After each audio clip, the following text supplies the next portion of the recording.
ಎಲ್ರಿಗೂ ನಮಸ್ಕಾರ ಸ್ನೇಹಿತರೆ, ಎಲ್ಲರೂ ಹೇಗಿದ್ದೀರಾ? ನಾನು ಚೆನ್ನಾಗಿದ್ದೀನಿ. ಗುಡ್ ಮಾರ್ನಿಂಗ್ ಎಲ್ರಿಗೂ. ನಾನು ರೇಖಾ. ಸ್ನೇಹಿತರೆ, ನಾನಿವತ್ತು ಮುರಿಂಗಾ ಹಡಾಯಿ ಮತ್ತು ನುಗ್ಗೆ ಸೊಪ್ಪಿನ ರಾಗಿ ರೊಟ್ಟಿ, ನುಗ್ಗೆ ಸೊಪ್ಪಿನ ತಾಲಿಪಟ್ಟು ಅಂತ ಕರೀತಾರೆ. ತುಂಬಾ ಹೆಸರಿದೆ ಈ ಒಂದು ನಾನು ಮಾಡಿರೋ ಅಂಥ ಬೆಳಗಿನ ಬ್ರೇಕ್ಫಾಸ್ಟ್ಗೆ. ಬಹಳಷ್ಟು ಹೆಸರನ್ನು ಕರೀತಾರೆ ಇದಕ್ಕೆ, ಆದರೆ ಆರೋಗ್ಯಕ್ಕೆ ಮಾತ್ರ ತುಂಬಾ ಒಳ್ಳೆಯದಿದು.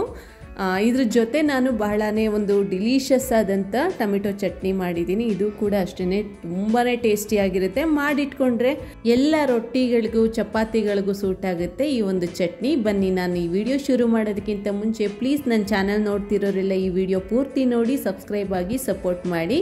ಫೇಸ್ಬುಕ್ಕು ಮತ್ತು ಇನ್ಸ್ಟಾಗ್ರಾಮಲ್ಲಿ ನನ್ನ ಫಾಲೋ ಮಾಡಿ. ಬನ್ನಿ ಈ ವಿಡಿಯೋನ ಶುರು ಮಾಡೋಣ. ಆಂಟಿ ಮನೆ ಹತ್ರ ಹೋಗಿದ್ದೆ. ಅಲ್ಲಿಂದ ಬರುವಾಗ ಅವ್ರ ಮನೆಯಿಂದ ಫ್ರೆಶ್ ಆಗಿ ನುಗ್ಗೆ ಸೊಪ್ಪನ್ನ ಕಿತ್ಕೊಂಡು ಬಂದೆ. ನೋಡಿ, ನುಗ್ಗೆ ಸೊಪ್ಪನ್ನ ಕಿತ್ಕೊಂಡು ಬಂದು ಎಲ್ಲ ಸ್ಟೋರ್ ಮಾಡಿ ಇಟ್ಕೊಂಡೆ. ರೊಟ್ಟಿಗೆ ಎಷ್ಟು ಬೇಕೋ ಅಷ್ಟು ನುಗ್ಗೆ ಸೊಪ್ಪನ್ನ ಎಲೆ ಮಾತ್ರ ಬಿಡಿಸಿದ್ದೀನಿ. ನೀಟಾಗಿ ತೊಳೆದು ನೀರನ್ನ ಸೋರಾಕಿದ್ದೀನಿ. ಯಾವುದೇ ಕಾರಣಕ್ಕೂ ನುಗ್ಗೆ ಸೊಪ್ಪನ್ನ ಕಟ್ ಮಾಡೋದಕ್ಕೆ ಹೋಗಬೇಡಿ. ಕಟ್ ಮಾಡಿದರೆ ಕಹಿ ಬರುತ್ತೆ. ಇಲ್ಲಿ ಚಟ್ನಿ ಮಾಡೋ ವಿಧಾನನ ಫಸ್ಟ್ ತೋರಿಸ್ತಾ ಇದ್ದೀನಿ. ಚಟ್ನಿಗೆ ಬೇಕಾಗಿರೋ ಅಂಥ ಎಲ್ಲ ಸಾಮಗ್ರಿಗಳನ್ನ ಇಲ್ಲಿ ಜೋಡಿಸಿಟ್ಕೊಂಡಿದ್ದೀನಿ. ಅದಾದಮೇಲೆ ಸ್ಟವ್ ಹಚ್ಕೊಂಡು ಒಂದು ಫ್ರೈ ಪ್ಯಾನ್ ಇಟ್ಕೊತೀನಿ. ಮೊದಲು ಉರಿಯೋ ಅಂಥ ಪದಾರ್ಥಗಳಿದೆ, ಹಂಗಾಗಿ ಹುರ್ಕೋಬೇಕು. ಬಾಣಲಿ ಬಿಸಿ ಆದ ತಕ್ಷಣ 2 ಟೀ ಸ್ಪೂನ್ ಆಗೋಷ್ಟು ಎಣ್ಣೆನ ಹಾಕ್ಕೊಂಡೆ. ಎಣ್ಣೆ ಬಿಸಿ ಆದ ತಕ್ಷಣ 1 ಟೀ ಸ್ಪೂನ್ ಆಗೋಷ್ಟು ಉದ್ದಿನಬೇಳೆ, 1 ಟೀ ಸ್ಪೂನ್ ಆಗೋಷ್ಟು ಕಡಲೆಬೇಳೆ. ಇದೆಲ್ಲ ಚೆನ್ನಾಗಿ ಒಂಬಣ್ಣ ಬರಬೇಕು. ಯಾವುದೇ ಪದಾರ್ಥ ಕೂಡ ಸಿಗಬಾರ್ದು. ಚೆನ್ನಾಗೊಂದು ಒಳ್ಳೆ ಕಲರ್ ಬರಬೇಕು. ಅದಾದಮೇಲೆ ಒಂದು 1/4 ಬಟ್ಲಾಗೋಷ್ಟು ಕಡಲೆಬೀಜ, ಹಸಿ ಕಡಲೆಬೀಜನ ತೊಗೊಂಡೆ. ಒಂದು ಅರ್ಧ ಚಮಚ ಆಗೋಷ್ಟು ಜೀರಿಗೆನ ತೊಗೊಂಡಿದ್ದೆ. ಇದನ್ನು ಕೂಡ ಅಷ್ಟೇ ನೀಟಾಗಿ ಹುರ್ಕೋಬೇಕು.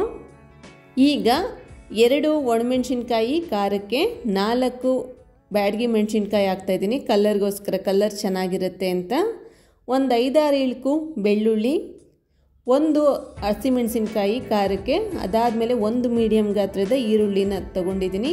ಇಲ್ಲಿ ಈರುಳ್ಳಿ ಎಲ್ಲ ಏನು ಕಲರ್ ಬರಬೇಕು ಅಂತ ಇಲ್ಲ, ಹಸಿ ಸ್ಮೆಲ್ ಹೋದರೆ ಸಾಕು. ಸ್ವಲ್ಪ ಕರಿಬೇವಿನ ಸೊಪ್ಪು ಮಾತ್ರ ಸ್ಕಿಪ್ ಮಾಡಬೇಡಿ. ಇದೇ ಚಟ್ನಿಗೆ ಒಂದು ಒಳ್ಳೆ ಪರಿಮಳ ಕೊಡುತ್ತೆ. ಅಷ್ಟಾದಮೇಲೆ ಈಗ 2 ಮೀಡಿಯಮ್ ಗಾತ್ರದ ಹುಳಿ ಟೊಮೆಟೊನ ಹಾಕ್ಕೊಂಡಿದ್ದೀನಿ. ರುಚಿಗೆ ತಕ್ಕಷ್ಟು ಉಪ್ಪು ಹಾಕ್ಕೊಂಡಿದ್ದೀನಿ. ಈಗ ಟೊಮೆಟೊ ಸಾಫ್ಟ್ ಆಗೋ ತನಕ ಇದನ್ನು ನಾವು ಹುರ್ಕೋಬೇಕಾಗುತ್ತೆ. ನೋಡಿ, ಟೊಮೆಟೊ ಎಲ್ಲ ಸಾಫ್ಟ್ ಆಗಿದೆ. ಈಗ ಈ ಮಟ್ಟಕ್ಕೆ ಹುರಿದಿದ್ದಾಯಿತು. ಸ್ಟವ್ನ ಆಫ್ ಮಾಡಿಕೊಂಡು ಇದೆಲ್ಲ ಪದಾರ್ಥ ಸ್ವಲ್ಪ ತಣಿಲಿಕ್ಕೆ ಬಿಟ್ಬಿಡ್ತೀನಿ ನಾನು. ಈಗ ನಾವು ಹುರ್ಕೊಂಡಂಥ ಎಲ್ಲ ಪದಾರ್ಥ ತಣ್ಣಗಾಗಿತ್ತು. ಈಗ ಇದನ್ನು ಮಿಕ್ಸಿ ಜಾರ್ಗೆ ಹಾಕ್ಕೊಂಡು ಚಟ್ನಿ ರುಬ್ಕೊತೀನಿ.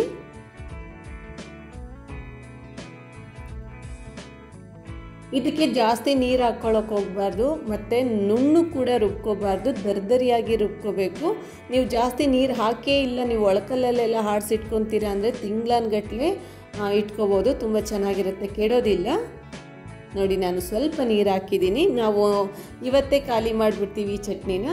ನಾನು ಹುಣಸೆಹಣ್ಣು ಹಾಕಿರಲಿಲ್ಲ, ಒಂದು 1/4 ಭಾಗ ಹುಣಸೆಹಣ್ಣು ಹಾಕ್ತಾಯಿದ್ದೀನಿ. ಒಂದು ನಿಂಬೆಹಣ್ಣು ಗಾತ್ರದ ಹುಣಸೆಹಣ್ಣಲ್ಲಿ 1/4 ಭಾಗ ಹಾಕ್ತಾಯಿದ್ದೀನಿ. ಅಷ್ಟೇ ಹಾಕಿ ದರಿದರಿಯಾಗಿ, ನೋಡಿ ಕಾಣಿಸ್ಬೇಕು, ಕರಿಬೇವಿನ ಸೊಪ್ಪು, ಆ ಒಣಮೆಣ್ಸಿನ್ಕಾಯಿ ಸಿಪ್ಪೆ ಎಲ್ಲ ಕಾಣಿಸ್ಬೇಕು, ಆ ರೀತಿ ರುಬ್ಕೋಬೇಕು. ನೋಡಿ, ವಧವಾಗಿ ರುಬ್ಕೊಂಡಿದ್ದೀನಿ ನಾನು. ಕಾಣಿಸ್ತಿದ್ಯಾ?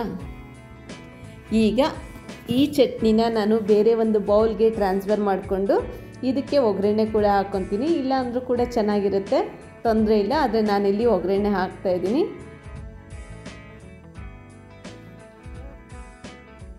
ಇಷ್ಟು ಚಟ್ನಿ ಆಗಿದೆ ನಾನು ತೊಗೊಂಡಂಥ ಕ್ವಾಂಟಿಟಿಗೆ. ಇಲ್ಲಿ ಒಂದು ಒಗ್ಗರಣೆಗೆ ಒಂದು ಪ್ಯಾನ್ ಇಟ್ಕೊಂಡಿದ್ದೀನಿ. ಇದಕ್ಕೆ ಮೊದಲಿಗೆ 1 ಟೀ ಸ್ಪೂನ್ ಆಗೋಷ್ಟು ಎಣ್ಣೆನ ಹಾಕ್ತಾಯಿದ್ದೀನಿ. ಎಣ್ಣೆ ಬಿಸಿ ಆದ ತಕ್ಷಣ ಒಂದು ಅರ್ಧ ಚಮಚ ಆಗೋಷ್ಟು ಸಾಸಿವೆ, ಒಂದು ಅರ್ಧ ಚಮಚ ಆಗೋಷ್ಟು ಜೀರಿಗೆನ ಹಾಕ್ಕೊತಾ ಇದ್ದೀನಿ. ಚೆನ್ನಾಗಿ ಸಿಡಿಲಿ. ಅದಾದಮೇಲೆ ಒಣಮೆಣ್ಸಿನ್ಕಾಯಿ, ಅದಾದಮೇಲೆ ನನ್ನ ಫೇವ್ರೇಟ್ ಕರಿಬೇವಿನ ಸೊಪ್ಪು. ಇದಿಷ್ಟನ್ನು ಹಾಕಿ ಒಗ್ಗರಣೆನ ಏನು ರೆಡಿ ಆಯಿತು ಒಗ್ಗರಣೆ. ಇವಾಗ ಚಟ್ನಿಗೆ ಬಗ್ಗಿಸ್ಕೊಂಡು ಮುಚ್ಚಿಟ್ಬಿಡ್ತೀನಿ ನಾನು. ಇದನ್ನೇನು ಮಿಕ್ಸ್ ಮಾಡೋಕ್ಕೆ ಹೋಗಲ್ಲ ಇವಾಗ ಅಷ್ಟಾಗಿ. ನೋಡಿ, ಈ ಥರ ಹರಡ್ಬಿಟ್ಟು ಸಾಕಿಷ್ಟು ಇದನ್ನು ಮುಚ್ಚಿಟ್ಬಿಡ್ತೀನಿ ಸೈಡಲ್ಲಿ. ತುಂಬ ಚೆನ್ನಾಗಿರುತ್ತೆ, ಘಮ ಕೂಡ ತುಂಬಾ ಚೆನ್ನಾಗಿರುತ್ತೆ. ಅದಾದಮೇಲೆ ನಾನು ರೊಟ್ಟಿ ಹಿಟ್ಟಿಗೆ ನೀರನ್ನ ಇಟ್ಕೊತಾ ಇದ್ದೀನಿ. ಬಿಸಿನೀರು ಇಟ್ಕೊಳ್ತಾ ಇರೋ ಉದ್ದೇಶ ಏನಪ್ಪ ಅಂದರೆ, ರಾಗಿ ಹಿಟ್ಟು ಅಕಸ್ಮಾತ್ ಏನಾದರೂ ದಪ್ಪ ಆಗಿದ್ದರೆ, ಅಂದರೆ ಮಂದಕ್ಕೇನಾದರೂ ಬಿಡಿಸಿದರೆ ರೊಟ್ಟಿ ಒಡಿಬಾರ್ದು ಅನ್ನೋ ಉದ್ದೇಶಕ್ಕೆ ಬಿಸಿನೀರಲ್ಲಿ ಕಾಯಿಸೋದು. ಸ್ವಲ್ಪ ಉಪ್ಪು ಹಾಕಿ ನೀರನ್ನ ಕುದಿಲಿಕ್ಕೆ ಇಟ್ಕೊಂಡಿದ್ದೆ. ಇಲ್ಲಿ 1.5 ಕಪ್ ಆಗುವಷ್ಟು ರಾಗಿ ಹಿಟ್ಟು ತೊಗೊಂಡಿದ್ದೀನಿ. ಸುಮಾರು ಒಂದು 7-8 ರೊಟ್ಟಿ ಆದರೆ ಸಾಕು. ಸೊಪ್ಪನ್ನ ನಾವು ಜಾಸ್ತಿ ಬಳಸ್ತಾ ಇದ್ದೀವಿ. ಈಗ ಕುದ್ದಂಥ ನೀರು ಏನಿತ್ತು, ಕುದೀತಾ ಇರೋವಂಥ ನೀರು, ಅದನ್ನು ಸೇರಿಸ್ಕೊಂಡು ಫಸ್ಟು ನಾನು ಹಿಟ್ಟನ್ನ ಕಲಿಸ್ಕೊತಾ ಇದ್ದೀನಿ. ಈ ರೀತಿ ಮಾಡೋದ್ರಿಂದ ರೊಟ್ಟಿ ಒಡೆಯೋದಿಲ್ಲ ಅಂತ ಅಷ್ಟೇ. ಎಲೆ ಎಲ್ಲ ಚೆನ್ನಾಗಿ ತೊಳೆದಿದ್ದೀವಲ್ಲ ಸೊಪ್ಪನ್ನ, ಅದೆಲ್ಲ ತಣ್ಣೀರು ಆಗಿಬಿಡುತ್ತೆ, ಅದು ರೊಟ್ಟಿ ಒಡೆಯುತ್ತೆ ಒಂದೊಂದು ಸಲ. ಹಿಟ್ಟು ಕೂಡ ದಪ್ಪ ಇದ್ದರೆ ಸ್ವಲ್ಪ ರೊಟ್ಟಿ ಒಡೆಯೋ ಚಾನ್ಸ್ ತುಂಬ ಇರುತ್ತೆ. ಅದಕ್ಕೋಸ್ಕರ ನಾನು ಫಸ್ಟು ಬಿಸಿನೀರಲ್ಲಿ ಕಲಸಿ, ಅದಾದಮೇಲೆ ಇಲ್ಲಿ 1.5 ಚಮಚ ಆಗುವಷ್ಟು ಎಳ್ಳು, ಒಂದು ಅರ್ಧ ಚಮಚ ಆಗುವಷ್ಟು ಜೀರಿಗೆ, 2-3 ಹಸಿಮೆಣಸಿನ್ಕಾಯಿ ಸಣ್ಣದಾಗಿ ಕಟ್ ಮಾಡ್ಕೊಂಡಿದ್ದೀನಿ. ಅದಾದಮೇಲೆ ಒಂದು ಅರ್ಧ ಈರುಳ್ಳಿ ಹಾಕ್ಕೊತೀನಿ. ಇನ್ನಿಲ್ಲಿ ಕೊತ್ತಂಬರಿ ಸೊಪ್ಪು ಹಾಕ್ತಾಯಿದ್ದೀನಿ ಒಂದು ಸ್ವಲ್ಪ, ಒಂದು 10 ಎಸ್ಲಾಗುವಷ್ಟು ಕರಿಬೇವಿನ ಸೊಪ್ಪು, ಇದನ್ನು ಕೂಡ ಸಣ್ಣದಾಗಿ ಕಟ್ ಮಾಡಿ ಸೇರಿಸ್ಕೊತಾ ಇದ್ದೀನಿ. ಇನ್ನು ಮತ್ತೆ ನಾನು ತೊಳೆದು ನೀರು ಸೋರಕ್ಕೆ ಇಟ್ಟಿದ್ದಂಥ ಈ ನುಗ್ಗೆ ಸೊಪ್ಪು ಏನಿತ್ತು ಇದನ್ನು ಸೇರಿಸ್ಕೊತಾ ಇದ್ದೀನಿ. ಯಾವುದೇ ರೀತಿಯಲ್ಲೂ ನೀವು ಕಟ್ ಮಾಡಬಾರ್ದು, ಕಟ್ ಮಾಡಿದ್ರೆ ವಿಪರೀತ ಕೈ ಬಂದುಬಿಡುತ್ತೆ, ಅದಕ್ಕೋಸ್ಕರ ಕಟ್ ಮಾಡಲ್ಲ. ಬರೀ ಎಲೆ ಬಿಡಿಸಿಟ್ಟಿದ್ದೀನಿ ನಾನು. 1-2 ಚಮಚ ಆಗೋವಷ್ಟು ತೆಂಗಿನಕಾಯಿ ತುರಿ. ಈ ರೊಟ್ಟಿ ಮಾತ್ರ ಭಾಳ ರುಚಿಯಾಗಿ ಬರುತ್ತೆ ಸ್ನೇಹಿತರೆ, ಒಂದು ಸಲ ಟ್ರೈ ಮಾಡಿ. ಮನೇಲೇನು ತರಕಾರಿ ಇಲ್ಲ, ನುಗ್ಗೆ ಸೊಪ್ಪಂತೂ ಊರ ಕಡೆ ತುಂಬಾ ಸಿಗುತ್ತಲ್ವ, ಅಲ್ಲೊಂದ್ಸಲ ಟ್ರೈ ಮಾಡಿ, ನಿಮಗೆ ಖಂಡಿತ ಇಷ್ಟ ಆಗುತ್ತೆ. ಈಗ ಚೆನ್ನಾಗಿ ಹಿಟ್ಟನ್ನ ಮಿದಿಸ್ಕೊಂಡಿದ್ದೀನಿ. ಸೊಪ್ಪು ಹೆಚ್ಚಾಗಿ ಹಾಕಿದ್ದೀನಿ, ಹಿಟ್ಟು ಕಮ್ಮಿ ಇದೆ ಅಷ್ಟೇ. ಆ ರೀತಿಯೇ ಇರಬೇಕು, ಚೆನ್ನಾಗಿರುತ್ತೆ, ಒಂದು ಒಳ್ಳೆ ರುಚಿ ಕೊಡುತ್ತೆ. ನಿಮ್ಗೆ ಎಷ್ಟು ಹಿಟ್ಟು ಬೇಕು, ಎಷ್ಟು ಮಂದಕ್ಕೆ ತೊಡ್ತೀರಾ, ಎಷ್ಟು ತೆಳುವಾಗಿ ತೊಡ್ತೀರಾ, ಅದ್ರ ಪ್ರಕಾರ ನೋಡಿಕೊಂಡು ಹಿಟ್ಟು ತೊಗೊಂಡು, ಸ್ವಲ್ಪ ಕೂಡ ಒಡೆಯೋದಿಲ್ಲ ಸ್ನೇಹಿತರೆ, ಭಾಳ ಚೆನ್ನಾಗಿ ಬರುತ್ತೆ ನೋಡಿ. ನಮ್ಮನೇಲಿ ಮುದ್ದೆ ಮಾಡಲಿಕ್ಕೆ ಅಂತ ಸ್ವಲ್ಪ ಹಿಟ್ಟನ್ನ ಮಂದಕ್ಕೆ ಓಡಿಸಿರ್ತೀವಿ, ಇಲ್ಲಾಂದರೆ ತುಂಬ ನೈಸಾಗಿ ಓಡಿಸ್ಬಿಟ್ರೆ ಮುದ್ದೆ ಗಂಟಾಗುತ್ತೆ ಅಂತ. ಆದರೆ ರೊಟ್ಟಿಗಾಗಲಿ ಮುದ್ದೆಗಾಗಲಿ ತುಂಬಾ ಚೆನ್ನಾಗಿರುತ್ತೆ ಹಿಟ್ಟು. ಕೆಲವೊಮ್ಮೆ ಅಂಗಡಿಲಿ ತರೋದು ಕೆಲವೊಮ್ಮೆ ತುಂಬ ನೈಸಾಗಿರುತ್ತೆ, ಅದರಲ್ಲಿ ಮುದ್ದೆ ಮಾಡಿದ್ರೆ ಭಾಳಷ್ಟು ಗಂಟಾಗುತ್ತೆ. ಕೆಲವೊಮ್ಮೆ ತುಂಬ ಮಂದಕ್ಕಿರುತ್ತೆ, ರೊಟ್ಟಿ ಎಲ್ಲ ತೊಟ್ಟಿದ್ರೆ ಬ್ರೇಕ್ ಆಗುತ್ತೆ, ಅಂದರೆ ಒಡೆದೋಗುತ್ತೆ. ಅದಕ್ಕೆ ನೋಡಿ ನಾವೇ ಮನೆಯಲ್ಲಿ ರಾಗಿ ಎಲ್ಲ ತೊಳೆದು ಪುಡಿ ಮಾಡಿಸ್ಕೊಂಬಿಡ್ಬೇಕು, ತುಂಬಾ ಒಳ್ಳೆಯದು. ಈಗ ಹಂಚು ಕಾದಿತ್ತು, ಈ ಹಂಚಿನ ಮೇಲೆ ನಾನು ತೊಟ್ಟಂಥ ತಾಲಿಪಟ್ಟು ಏನಿತ್ತು ಇದನ್ನು ಹಾಕ್ಕೊತಾ ಇದ್ದೀನಿ. 2 ಸೈಡು ಚೆನ್ನಾಗಿ, ನಿಮಗೆ ಎಣ್ಣೆ ಬೇಕಾದರೆ ಎಣ್ಣೆ, ತುಪ್ಪ ಬೇಕಂದರೆ ತುಪ್ಪದಲ್ಲಿ ನೀವು ಚೆನ್ನಾಗಿ ಇದನ್ನು ಬೇಯಿಸ್ಕೋಬೋದು. ಭಾಳ ರುಚಿಯಾಗಿರುತ್ತೆ ಸ್ನೇಹಿತರೆ, ಒಂದು ಸಲ ಟ್ರೈ ಮಾಡಿ. ಆರೋಗ್ಯಕ್ಕೆ ಕೂಡ ತುಂಬಾ ಒಳ್ಳೆಯದು.